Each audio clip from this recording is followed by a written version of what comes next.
बच्चों, एक छोटी-सी क्लास में आपको खास करके आपके सेकंड ग्रेड ईओ, आरओ के लिए बहुत ही महत्वपूर्ण क्लास रहने वाली है। इसके अंदर ध्यान रखना बहुत ही इम्पोर्टेंट आपके 10 क्वेश्चन रहेंगे, जो आपके एग्ज़ाम के लिए बहुत इम्पोर्टेंट है। पहला क्वेश्चन देखिएगा, गांधी जी ने बिचौलिया किसान आंदोलन के संबंध में मेवाड़ के महाणा से बात करने के लिए किस व्यक्ति को भेजा था? Option A Mahadev Desai, B Pandit Madan Mohan Malviya, C Pandit Ramakant Malviya, option D Sarfaraz Ali Khan. तो बच्चों, इसके लिए आप लोगों को ध्यान रखना है। देखिएगा, आप लोग कंफ्यूज कहाँ होंगे, तो आप लोगों का जो सबसे पहले जो दिमाग जाएगा, वो ध्यान रखना किस पे जाएगा, तो महादेव देसाई पे जाएगा। ठीक है, लेकिन इसका सही जो आंसर होगा बच्चों, वो होगा आपका बी। क्या होगा? बी। पंडित मदन मोहन मालवीय को क्या किया गया था? भेजा गया था। लेकिन पंडित मदन मोहन मालवीय को भेजा जरूर गया था, लेकिन मेवाड़ के महाणा इनकी बात से खुश नहीं हुए थे। तो आपका ऑप्शन ए सही आंसर होगा इसका बी। दूसरा देखिएगा, बहुत फटाफट मैं आप लोगों को पढ़ा देता हूं, और बहुत ही इंपॉर्टेंट क्वेश्चन है जो आपकी एग्जाम के लिहाज से बहुत ही मददगार साबित होंगे। दूसरा देखिएगा, दूसरा क्वेश्चन क्या बच्चों, निम्नलिखित में से वह व्यक्ति जिसका कालीबंगा सभ्यता के उत्खनन से संबंध नहीं है? Option A SP Jain, option B MD Kharre, option C MD Srivastava, option D KP Srivastava. तो इसका सही जो उत्तर होगा, वो होगा आपका ऑप्शन नंबर डी। ठीक है, बाकी सबका ध्यान रखना, कालीबंगा के उत्खनन से इनका संबंध बताया जाता है। इसके साथ साथ में एक चीज आपको और याद रखनी है। देखिएगा, एक नाम याद रखना है, अमलानंद घोष, यानी कि ए के घोष। इनके द्वारा इसका उत्खनन किया गया था 1951 से लेकर 1953 के मध्य किया गया था। ठीक है, उसके बाद में ध्यान रखना दो व्यक्ति और हैं, एक का नाम है बी लाल, ठीक है, और दूसरे का नाम है के थापर। इन दोनों के द्वारा उत्खनन किया गया 1961 से लेकर 1969 तक कालीबंगा सभ्यता का उत्खनन किया गया था। तो ये इसके उत्खननकर्ता माने जाते हैं। ठीक है, एक बार फर्स्ट ग्रेड के अंदर पूछा गया कि कालीबंगा सभ्यता का उत्खनन का कार्य था, वह आपके 1950 से लेकर के 1950 से लेकर 1953 के मध्य किसने किया? ये फर्स्ट ग्रेड में आया बच्चों, ध्यान रखना। तो इसका उत्तर भी क्या माना गया था? तो अमलानंद घोष माना गया था। ओके, तो ये होता आपका, ध्यान रखना, क्वेश्चन नंबर 2। तीसरा देखिएगा, तीसरे क्वेश्चन की बात करते हैं तो क्या आता है? निम्नलिखित में से जालोर के चौहानों की जानकारी का स्रोत नहीं है। ए कानरदे प्रबंध, बी वीरमदेव सोनग्रारी बात, सी नैनसिरी ख्यात, चौथा है डी का आबू शिलालेख। तो इसका सही जो उत्तर होगा, वो होगा बच्चों, ध्यान रखना, आबू शिलालेख। ओके, बाकी तीन इनकी जानकारी के स्रोत बताए जाते हैं। चौथा देखिएगा, चौथा बहुत ही इंपॉर्टेंट है, देवारी समझौता किस किस के मध्य हुआ? तो बच्चों, देवारी समझौता किस किस के मध्य हुआ? देखिएगा, ऑप्शन महाराणा अमर सिंह प्रथम और सवाई जयसिंह, बी का है महाराणा अमर सिंह द्वितीय और मिर्जा राजा जयसिंह, सी का है महाराणा अमर सिंह द्वितीय, सवाई जयसिंह और अजीत सिंह, डी का है महाराणा अमर सिंह द्वितीय और अजीत सिंह। सही जो उत्तर होगा, वो होगा सी। क्या होगा? सही उत्तर इसका सी होगा। अब इसकी दो बातें मैं आपको बता देता हूं, थोड़ी थोड़ी बातें सुन जरूर लेना। देखिएगा, ये समझौता था, ये आपका 1708 ईस्वी के अंदर हुआ था। ओके, ये समझौता अमर सिंह और आपके सवाई जय सिंह और अजीत सिंह इनके मध्य हुआ। तो देखिएगा, अमर सिंह क्या करता है, अमर सिंह ने इस समझौते के तहत अपनी बेटी, ठीक है, इनकी बेटी का नाम क्या था? चंद्रकौरी। इनकी बेटी का नाम था चंद्रकौरी। तो इसका विवाह था, वह अमर सिंह द्वितीय ने अपनी पुत्री का विवाह किसके साथ कर दिया? सवाई जय सिंह के साथ। अजीत सिंह थे, उनकी बेटी का नाम क्या था? सूरज कंवर। सूरज कंवर, सूरज कंवर का विवाह था, वह अजीत सिंह ने किसके साथ कर दिया? सवाई जय सिंह के साथ।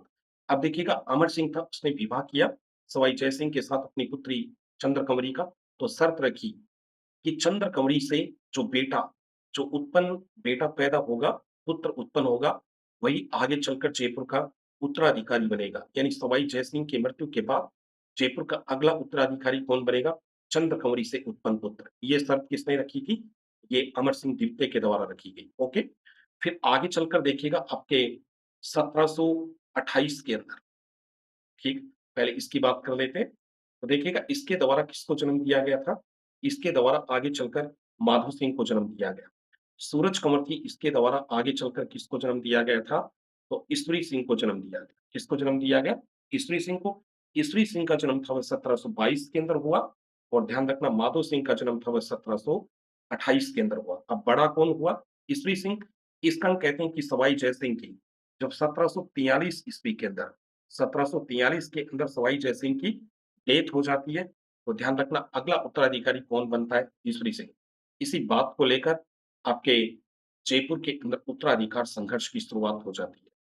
शर्त के अनुसार उत्तराधिकारी कौन होना चाहिए था? माधो सिंह। राजपूती परंपरा के अनुसार उत्तराधिकारी कौन बना? ईश्वरी सिंह। इसी बात को लेकर के क्या हुआ था? तो उत्तराधिकार संघर्ष हुआ था। ठीक है? सारी बातें याद रखना, बहुत इंपॉर्टेंट बात है। नेक्स्ट देखिएगा। अगले क्वेश्चन की बात करते हैं। नसीराबाद सैनिक छावनी के बारे में असत्य कथन है। सबसे बड़ी सैनिक छावनी थी। 28 मई 1857 को क्रांति की शुरुआत की गई या हुई। उसके बाद में क्रांति का नेतृत्व बख्तावर सिंह ने किया। क्रांति की शुरुआत तीसरी बंगाल नेटिव इन्फेंट्री के द्वारा की गई थी। बच्चों इसके अंदर डी वाला है, ये ध्यान रखना क्या है? असत्य कथन है, तो उत्तर क्या हो जाएगा इसका? डी। वास्तव में क्रांति की शुरुआत किसके द्वारा की गई थी? तो 15वीं बंगाल नेटिव इन्फेंट्री के द्वारा यहाँ पर शुरुआत की गई और क्रांति का नेतृत्व किसने किया था? तो बख्तावर सिंह ने। उत्तर क्या होगा? डी। आगे देखेंगे। नेक्स्ट, गणेश चतुर्थी के बारे में असत्य कथन है। इस दिन गणेश जन्म उत्सव मनाया जाता है। बी, विद्यालय में अभिभावक दिवस मनाया जाता है। सी, बच्चों द्वारा चौक चांदनी खेल खेला जाता है। डी, इस दिन बीकानेर की स्थापना की गई थी। सही जो उत्तर होगा बच्चों ध्यान रखना, इसके अंदर ए वाला बिल्कुल राइट है। क्या है? ए का बिल्कुल सही है, बी का बिल्कुल सही है, सी का बिल्कुल सही है, डी वाला क्या है? गलत। तो पूछा क्या है? असत्य। तो सही आंसर क्या हो जाएगा इसका? डी हो जाएगा। ठीक है? ध्यान रखिएगा बीकानेर की जो स्थापना की गई थी, वह की गई थी आपकी अक्षय तृतीया के दिन। अक्षय तृतीया के दिन स्थापना की गई थी, या कह सकते हैं कि आखा तीज के दिन क्या की गई थी? स्थापना की गई थी। ये होता आपका छठा क्वेश्चन। बहुत इंपॉर्टेंट है। ठीक है बच्चों, चैनल को लाइक जरूर करना, शेयर जरूर करना, सब्सक्राइब जरूर करना। आगे देखिएगा। उसके बाद में आंचल में लगाया जाने वाला चौड़ा गोटा क्या कहलाता है?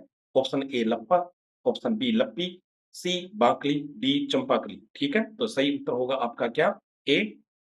सही उत्तर क्या होगा इसका? ए होगा। ठीक है ना? आंचल में लगाया जाने वाला चौड़ा गोटा होता है उसको क्या कहते हैं? तो उसको लप्पा कहते हैं और आंचल में लगाया जाने वाला कम चौड़ा गोटा होता है उसको लप्पी कहते हैं। ठीक है ना बच्चों? उसके बाद में देखिएगा बाकली। बाकली क्या होता है?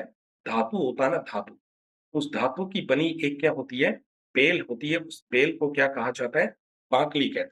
इसके अलावा देखिएगा चंपाकली। चंपाकली के बारे में आपको 2 कांसेप्ट मिलेंगे और दोनों के दोनों एग्ज़ाम के अंदर आए हुए हैं, ध्यान रखना। एक तो जो गोटा होता है, गोटा, ठीक है ना? गोटा होता है, गोटा, उस गोटे की बनी एक बेल होती है, उस बेल को क्या कहते हैं बच्चों? तो गोटे की बनी बेल क्या कहलाती है? चंपाकली। ये भी एग्ज़ाम में आ गया। दूसरा देखिएगा एक क्या होता है? एक ध्यान रखना, गले का आभूषण होता है। किसका आभूषण होता है? गले का आभूषण, गले का आभूषण, ये भी एग्ज़ाम के अंदर पूछ लिया गया। तो दोनों याद रखना, गले का आभूषण होता है। तो इसके अंदर सारी की बात सारी मतलब चारों के चारों ऑप्शन एग्ज़ाम के अंदर पूछे गए और यहाँ सही जो उत्तर होगा, वो होगा क्या आपका? ए होगा। नेक्स्ट देखिएगा अगला 8वां क्वेश्चन। मोठड़ा कहाँ का प्रसिद्ध है? जयपुर, उदयपुर, जोधपुर और झुंझुनू। तो मोठड़ा कहाँ का प्रसिद्ध है? तो आपके जोधपुर का प्रसिद्ध माना जाता है। मोठड़ा क्या होता है देखिएगा, जब ये आपके कपड़े को एक सिरे से दूसरे सिरे से बाँधने से, ठीक है ना? यानी कि कपड़ा होता है उसको एक सिरे से दूसरे सिरे तक बाँधने से जब लहरदार धारियाँ बन जाती है, तो इसको तो क्या कहते हैं? इसको कहते हैं प्यारे बच्चों, लहरिया कहते हैं, ठीक है? और लहरिये की धारियाँ जब एक-दूसरे को काटने लग जाती है, तो इसको क्या कहते हैं? मोठड़ा कहते हैं। और लहरिया कहाँ का प्रसिद्ध है? जयपुर का। और मोठड़ा कहाँ का प्रसिद्ध है? तो मोठड़ा आपके जोधपुर का प्रसिद्ध है। और लहरिया कहाँ का प्रसिद्ध है? जयपुर का। दोनों बात एग्ज़ाम के अंदर पूछ ली गई है। नेक्स्ट देखिएगा अगला क्वेश्चन नंबर 9 की बात करते हैं। राज्य की एकमात्र ऐसी रियासत कौन-सी थी जहाँ उत्तराधिकार शुल्क नहीं लिया जाता था या नहीं लगाया गया था? तो जयपुर रियासत, जोधपुर रियासत, जैसलमेर रियासत और मेवाड़ रियासत। सही उत्तर होगा बच्चों इसका सी। जैसलमेर रियासत के अंदर कभी भी उत्तराधिकार शुल्क नहीं लगाया गया, या कह सकते हैं कि जैसलमेर रियासत के अंदर कभी तलवार बंधाई कर नहीं लगाया गया, नजराना कर नहीं लगाया गया, भेंट कर नहीं लिया गया। ओके, तो सही उत्तर क्या होगा? सी। बहुत इंपॉर्टेंट क्वेश्चन है। अगला देखेंगे 10 नंबर का।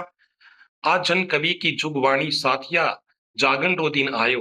प्रजामंडल आंदोलन के दौरान यह कविता किसने लिखी थी?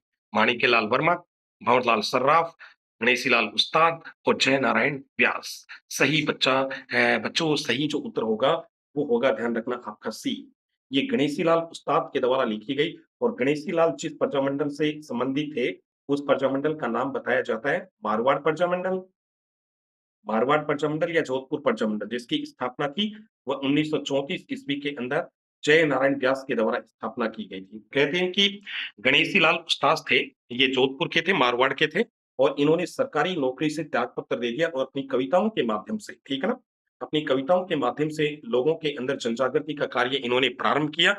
और इनकी कविताओं का जो संग्रह है उसका नाम है आपके गरीबों की आवाज। गरीबों की आवाज। गरीबों की आवाज। तो ये भी किसका है बच्चों? ये भी आपके गणेशीलाल उस्ताद का बताया जाता है। तो ये बच्चों एक छोटी-सी क्लास है।